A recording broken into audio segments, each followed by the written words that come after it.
देश परदेश में आपका स्वागत है। सतीश झा। कुछ दिनों से सरकार की जो नौकरी देने की जो नीति है और नौकरी किस तरह से दी जाए, किसको दी जाए, उस पर बहुत सवाल खड़े हुए हैं।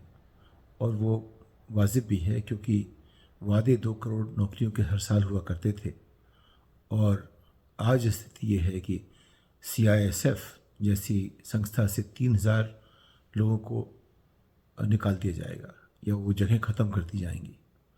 CISF जो है सेंट्रल इंडस्ट्रियल सिक्योरिटी फोर्स है, जिसका रिश्ता सीधे जो तमाम औद्योगिक संस्थान भारत सरकार की हुआ करते थे उनकी रक्षा करने से था। ये एयरपोर्टों की रक्षा भी करती हैं। एयरपोर्ट प्राइवेट है तो भी उनकी रक्षा काम CISF के पास अभी भी है। उसमें से कह रहे हैं कि 3000 लोगों को नौकरी से निकाल दिया जाएगा या वो जगह ख़त्म हो जाएंगी।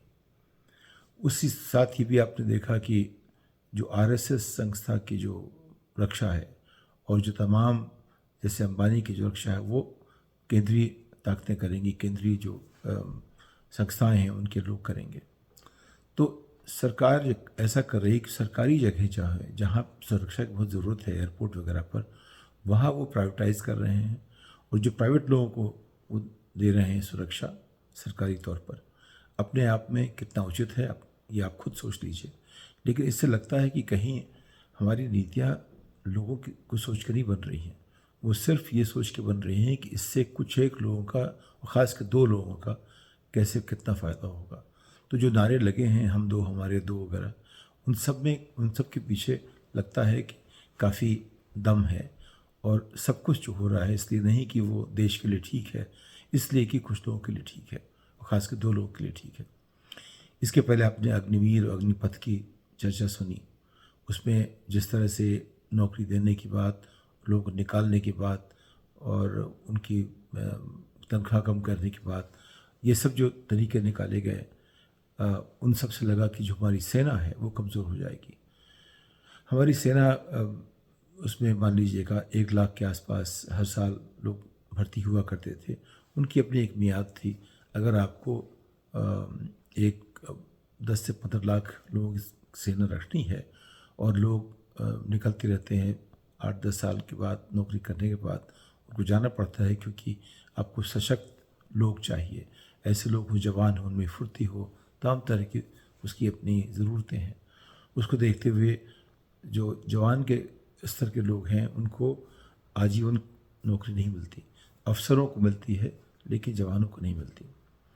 तो इस तरह से जो अगर हमें फ़ौज तैयार करनी है 10-1 लाख लोगों की जो हमेशा तैयार रहे, तो हमें 1 लाख के आसपास लोग चाहिए, क्योंकि वो जो हमारी सेना है उसमें से निकलते रहते हैं कुछ एक सालों के बाद, वो 35 साल काम नहीं करते। लेकिन जो योजना बनाई गई जो प्राइवेट आर्मी को लेकर के, उसमें काफ़ी खामियां थी और सबसे बड़ी खामी ये थी कि किसको आप भर्ती करेंगे, कब निकालेंगे, निकालने के बाद आप किस तरह उसको पैसे दे रहे हैं, और उन सब का मतलब किसी को समझ आ नहीं रहा था। लेकिन ये है कि अब सरकार अगर कोई नीति बनाती है तो उसके तरफदार बहुत लोग होते हैं, उसकी कोई ना कोई वजह थी। अब उसकी तुलना हम अमेरिका से करते हैं। जॉर्ज बुश जूनियर के ज़माने में जब उन्होंने हमला किया इराक़ के ऊपर, एक कोई प्रिंस साहब थे, उन्होंने जो प्राइवेट आर्मी बनाना शुरू किया और उसकी काफ़ी चर्चा अमेरिका में हुई। ऐसा होना नहीं चाहिए था, लेकिन उन्होंने, चूँकि उनकी पहुंच सरकार में थी, डिक चेनी जो वाइस प्रेसिडेंट थे काफ़ी करीबी थे, उनके अपने रिश्ते थे, तो सरकार ने ऐसी कोशिश की। उससे जो जितना नुकसान हुआ है उसकी गणना जब तक एक डेमोक्रेटिक राष्ट्रपति नहीं आया नहीं हुई। लेकिन एक बार सिलसिला शुरू हो जाता है उसे ख़त्म करने में भी काफ़ी मुश्किल होती है। तो उससे कई विकृतियाँ भी आई। विकृतियाँ इस तरह की, क्योंकि वो जो सरकारी नियम कानून, सरकार जिम्मेदार होती है कुछ भी करने के लिए, उसके नियम कानून होते हैं, आप उसके ख़िलाफ़ बात कर सकते हैं। प्राइवेट लोग जब आते हैं तो ये सारी चीज़ें अपने आप एक सिविल कोर्ट में चली जाती हैं और सिविल कोर्ट से जो बात निकलती है वो ये कि जिसके पास ज़्यादा पैसा होता है वहाँ भी रहता है। सरकार में जो काम सरकार करती है वहाँ जनता का अधिकार रहता है, जो काम प्राइवेट लोग करते हैं वहाँ बात हो जाती है कौन कितना अच्छा वकील रख सकता है। तो ये फ़र्क दिखा अमेरिकन जो प्राइवेट आर्मी की बात हुई जिसका इस्तेमाल वैसे इराक़ में हुआ, लेकिन उससे जितने उससे विकृतियाँ आई, तमाम तरह की गलतियाँ हुई, जातियाँ हुई, अपराध हुए, उन सब को लेकर काफ़ी सरकार को बर्दाश्त करना पड़ा, एक उसकी आलोचना बर्दाश्त करनी पड़ी और फिर उस पर नियंत्रण लगाया गया। लेकिन अभी भी वो बात बिल्कुल ख़त्म नहीं हो पाई है, क्योंकि एक तो वो याददाश्त रहती है, जिन लोगों को नुकसान हुआ वो उसको कोई भूलेंगे नहीं। ऐसे नियम सरकार को बनाने की ज़रूरत थी नहीं, क्योंकि सरकार का मतलब है कि जनता के लिए काम करे, जनता किस भलाई हो उसका पहला ख्याल करे। और अब ये हो रहा है कि कैसे दो ख़ास उनके जो उद्योगपति हैं उनकी भलाई कैसे हो, उसके हिसाब से योजनाएं बनती हैं, उसके हिसाब से निजीकरण होता है, उसके हिसाब से वो उसकी मियाद तय होती है, कौन कितने वर्ष काम करेगा, सब कुछ जो है। इसलिए वो वही नियम नीति बना रहे हैं आजकल, सही पूछिए तो उनके लोग ही बैठते हैं, सुझाव देते हैं और एक ढांचा बनाते हैं जिसमें उनका फ़ायदा होता रहे। लेकिन वो हो भी गया तो जो हमारी ज़रूरत आज की तारीख में 140 करोड़ के देश में है, कम से कम 2 से सवा 2 लाख 2 करोड़ अगर नौकरियां हर साल नहीं मिलेंगी हमें, तो देश में एक अस्थिरता आएगी।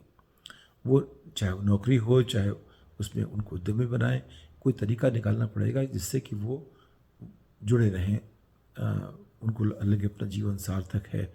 वो अगर लोग दिन में 8 घंटा काम नहीं करेंगे तो उनके पास इतना समय होता है कि उनको तरह तरह के फितूर दिमाग में आते हैं, एक सामाजिक एक अस्थिरता सी पैदा होती है। इस पर समाजशास्त्रियों ने बहुत काम किया है। तो उस पर अगर देखें आप 2 करोड़ नौकरियां तो 8 साल में नहीं हुई हैं। बात थी हर साल 2 करोड़ नौकरी देने की, लेकिन 8 साल में भी मुश्किल से कुछ 1 लाख नौकरियां बनी हैं और उसकी जगह सरकार नौकरियां ख़त्म कर रही है। तो ये तो खैर लोगों को देखना पड़ेगा कि ऐसा इसका क्या जवाब दें चुनाव में, वो उनकी बात है। लेकिन गवर्नेंस के हिसाब से आप देखें तो ये जो अस्थिरता की बात है लोगों में, क्योंकि उनको नौकरी नहीं मिल रही है, उनके पास काम करने के लिए नहीं है, वो अगर काम नहीं करेंगे तो कुछ खराफात कर सकते हैं। इसकी मिसाल आप जाएँ तो बिहार मिलेगी, सासाराम में, आरा में, जहाँ लोगों में ऊर्जा बहुत है, काम नहीं है तो अपराध बढ़ जाते हैं। तो तमाम जहाँ जहाँ अपराध बढ़ते हैं वहाँ आप देखेंगे अक्सर इसलिए होता है कि उनके पास काम नहीं होता। जिनके पास ऊर्जा है, जो कुछ बात करना चाहते हैं, उनके पास काम ही नहीं है। तो इसके बारे में हमें सोचना पड़ेगा कि आखिर हम जो हमारी जो गवर्नेंस है वो कैसे ठीक हो। लेकिन जो रोज़गार बढ़ाने के लिए कोई भी सरकार नहीं कर सकती, इतने रोज़गार बना नहीं सकती। हर सरकार को देखना पड़ता है कि कैसी नीतियाँ बनाएं जिससे कि बाज़ार में रोज़गार बढ़े। तो एक तरह से देखिए तो आज की तारीख में करीब 25% जो भी खर्च होता है वो सारा सरकार के पास पहुंचता है, जीएसटी से, डायरेक्ट टैक्सेस से। तो अगर आप 18% आपका जीएसटी है, वो 5 से शुरू होकर 28 तक पहुंचता है, लेकिन ज़्यादातर 18 के आसपास है। और फिर आप टैक्स दीजिए, 4% लोग का टैक्स देते हैं, तो उसका अगर पूरा महत्व देखिए तो 25-26% जो है सरकार पैसा ले लेती है। तो सरकार में मान लीजिए 1 करोड़ लोग हैं, ये लोग सरकार 25-26% पैसे डकार जाते हैं।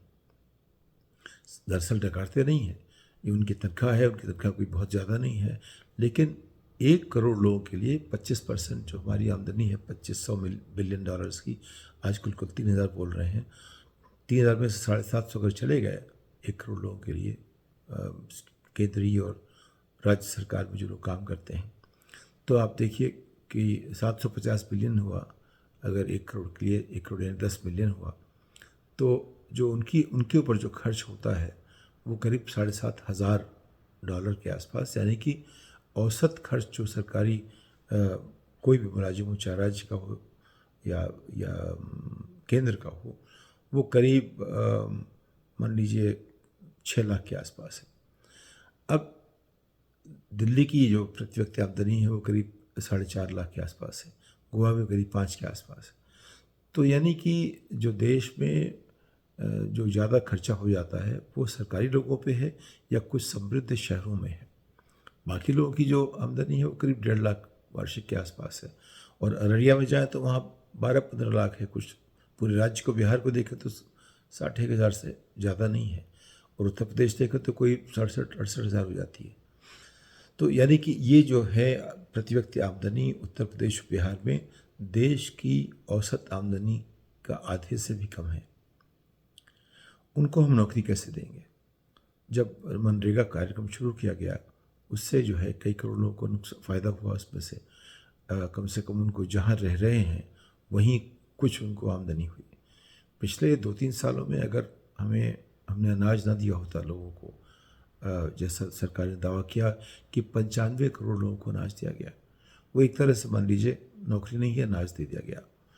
उससे उनका जीवन तो चल जाता है, लेकिन उससे सीखने का मौका नहीं मिलता, आगे बढ़ने का मौका नहीं मिलता।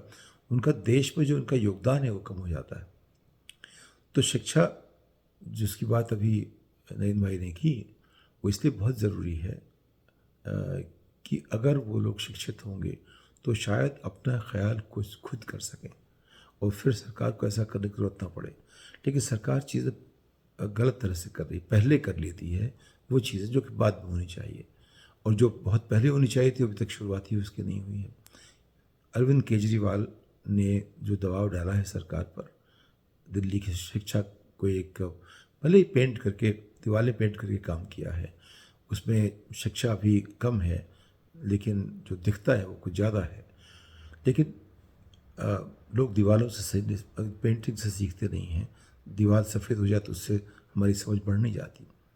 ये बात जो है धीरे धीरे समझ में आई है उन लोगों को।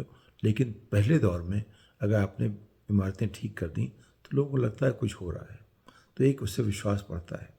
उस हद तक तो ठीक है, लेकिन अंत में शिक्षा दिमाग से होती है, और उस दिमाग के लिए आपको वो साधन चाहिए, शिक्षक चाहिए ऐसे जिनको खुद जो शिक्षित हो उनमें चीज़ों को समझने की योग्यता हो, या कंप्यूटर चाहिए जिससे कि आप दुनिया भर की चीज़ें खुद समझ सकें।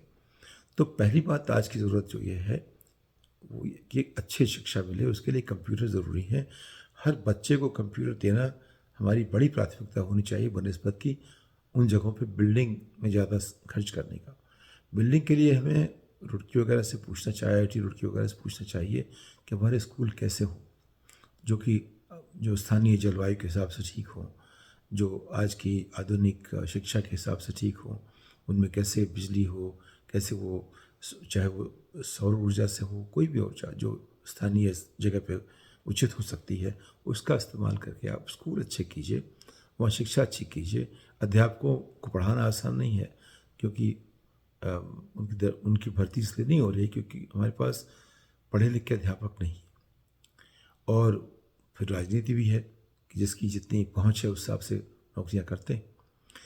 तो शिक्षा में अगर हमें सुधार करना है, क्रांति की बात छोड़ी, इससे सुधार की बात कर रहा हूँ, उससे जो है अगर हम एक उद्यमी समाज बना सकें तो ये सवाल कुछ हद तक ख़त्म हो जाएंगे, और जो लोग सरकार में काम करते हैं उनका स्तर भी थोड़ा सा ऊँचा हो जाएगा।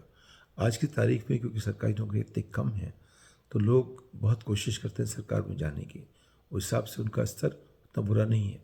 लेकिन जो लोग प्राइवेट सेक्टर में हैं, निजी उद्योगों में हैं, उनका स्तर आमतौर पे हमेशा काम करने के लिहाज से जो लोग सरकार में जाते हैं उनसे एक कदम आगे रहता है। उसकी वजह ही उनमें एक इच्छा रहती है कुछ अच्छा करने की। उनका जो एक ढांचा बना है तरक्की करने का, उसमें जितना अच्छा काम करेंगे उतना आगे बढ़ेंगे आप, तो लोगों में वो लालसा रहती है। तो अगर हमें ये देखना है कि CISF और प्राइवेट सेक्टर में जो फ़र्क कम हो जाए और उनकी योग्यता में फ़र्क कम हो जाए, ये नहीं कि जो सेंसिटिव काम नहीं हो हम दे दें प्राइवेट सेक्टर को, इस तरह का सोच थोड़ा कम हो, उसके लिए शिक्षा बहुत ज़रूरी है। और अगर नरेंद्र भाई ने इसी बात पे कहा है कि अरविंद केजरीवाल ने शुरुआत कर दी थी, तो अरविंद केजरीवाल ने एक और बात कही है कि शिक्षा इंतज़ार नहीं कर सकती, ये अभी शुरू कीजिए और सारे स्कूलों कीजिए, सिर्फ 1% पे नहीं। तो तभी हमारी जो रोज़गार की समस्या ख़त्म होगी, उद्यमी लोग होंगे, देश की तरक्की होगी। तो जो अभी सरकार कर रही है वो अपने आप में जो बात के कदम पहले उठा रही है। पहला कदम शिक्षा होना चाहिए, और जब शिक्षित लोग हों, उनकी जो कुशलता की बात हो, ट्रेनिंग की बात हो, उनको स्किल देने की बात हो, उसके बाद हम उनको हटाएं जहाँ से भी जो लोग पुराने ट्रेनिंग वाले हैं, जो आज का काम नहीं देख सकते या उनको ट्रेनिंग देना महंगा है, वहाँ नए लोग लाइए, वो बात की बात है। तो अब ये हो रहा है कि जो बात की बात पहले हो जाती है, जो उसकी जो बुनियाद है वो बन नहीं पाती। ये सब जो विकृतियां हैं सरकारी ढांचे में फैसला करने में, इन पे हमें कोशिश करनी चाहिए हर जगह दबाव डालने की कि सरकार फिर से सोचे। इस बात के साथ अगली पायदान तक विदा लेता हूँ। नमस्कार।